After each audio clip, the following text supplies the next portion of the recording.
کچھ لوگوں کا اپنی زندگی میں ناکام ہونا اور کچھ حاصل نہ کرنے کے پیچھے زیادہ رول پچھتاوے کا ہوتا ہے۔ کسی کو کوئی پرواہ نہیں، کوئی ضرورت نہیں یہ جاننے کی کہ آپ کس درد یا کس تکلیف سے گزر رہے ہیں، کن کن چیزوں کا آپ کو پچھتاوا ہو رہا ہے اپنی لائف میں۔ ہر پچھتاوا ہر غلطی کے بعد ہوتا ہے، اور غلطی کرنا کوئی بری بات نہیں، کیونکہ غلطیوں سے ہی انسان سیکھتا ہے۔ زندگی میں ایسے موڑ آتے ہیں جو پچھتاوے چھوڑ جاتے ہیں۔ تو زندگی میں جب بھی کوئی فیصلہ لینا ہو، کچھ بھی کرنا ہو، اس کے صحیح اور غلط ہونے کی جانچ پڑتال کی جائے۔ ایک گاؤں کا ایک غریب لڑکا جس کے بڑے بڑے خواب تھے۔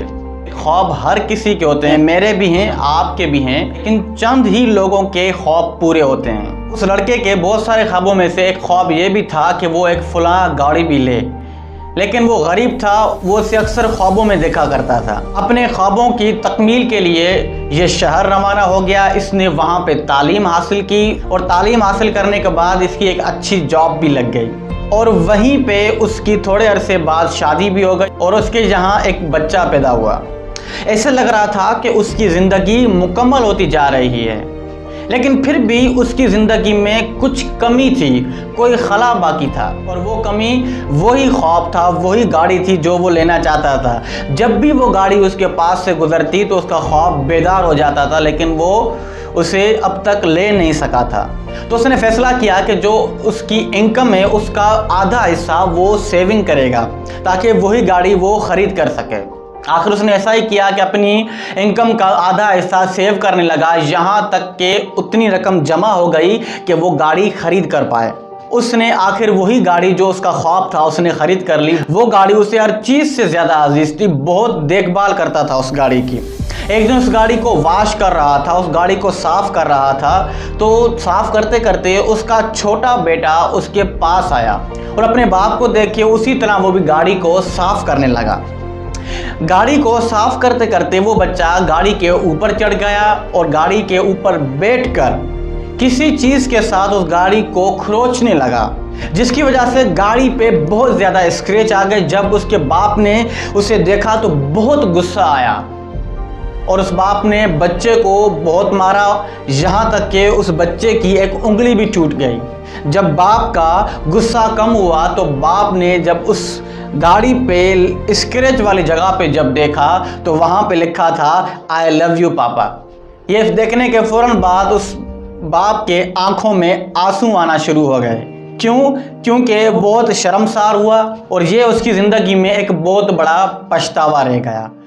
تو میں نے آپ سے پہلے بھی کہا کہ زندگی میں ایسے موڑ آتے ہیں جو پچھتاوے چھوڑ جاتے ہیں، اور وہی پچھتاوے ساری زندگی ہمارے ساتھ چلتے رہتے ہیں۔ تو اسی طرح آج چند پچھتاووں پر بات ہوگی جو پچھتاوے ہماری زندگی میں ہمارے ساتھ چلتے رہتے ہیں، ایسے ریگریٹس جو ہماری زندگی میں مسلسل ہمیں جوڑتے رہتے ہیں اور ہمیں آگے بڑھنے سے روکتے رہتے ہیں۔ 5 قسم کے ٹاپ ریگریٹس، جو ایک بک جس کا نام the top 5 regrets of the dying, جس کی آتھر برونی ویئر ہے۔ یہ کوئی رائٹر، کوئی آتھر نہیں ہے، بلکہ یہ ایک نرس تھی جو آسٹریلیا کے ایک ہاسپٹل میں پیلیٹیو کیئر یونٹ میں جس کی ڈیوٹی لگی۔ پیلیٹیو کیئر یونٹ وہ جگہ جس میں اس پیشنٹ کو رکھا جاتا ہے جس کے زندگی کے چند ہی دن بچے ہوں، جس کا بچنا ناممکن ہو، بس زندگی کے کچھ دن گزارنے کے لیے اس کو وہاں پہ رکھا جاتا تھا۔ یہ نرس جب ان پیشنٹ کی کیئر کرتی تو اسے معلوم ہوا بہت سارے لوگوں کو ان کی لائف میں کوئی ریگریٹس رہ گئے تھے، کوئی خلا باقی تھا، کوئی جگہ خالی رہ گئی تھی، انہیں کسی چیز کا پچھتاوا ضرور تھا۔ وہاں پہ بہت سارے لوگوں کے ریگریٹس سیم تھے۔ تو برونی ویئر خاتون نے ان میں سے 5 ٹاپ ریگریٹس لیے اور ان کو ایک کتاب میں لکھ ڈالا۔ پہلا پچھتاوا، کاش میں اپنی زندگی اپنی مرضی سے جیتا، یہ نہیں سوچتا کہ لوگ کیا کہیں گے، کیونکہ ہم اپنی زندگی کا آدھے سے زیادہ حصہ دوسروں کو خوش کرنے میں گزار دیتے ہیں، اور اپنی خوشی کو کوئی اہمیت نہیں دیتے۔ دوسرا پچھتاوا، کاش میں اپنی فیلنگز کو، اپنے جذبات کو اپنی فیملی سے شیئر کر پاتا، اپنی وائف سے شیئر کر پاتا، اپنے بچوں سے شیئر کر پاتا، یا اپنے عزیز دوستوں سے شیئر کر پاتا۔ کبھی کبھار ایسا ہوتا ہے کہ ہم اپنی فیلنگز کو، اپنی جذبات کو دبائے رکھتے ہیں، سوچتے ہیں کہ کبھی موقع آئے گا، کبھی وہ وقت آئے گا کہ ہم اسے اپنے عزیز کے ساتھ شیئر کریں گے،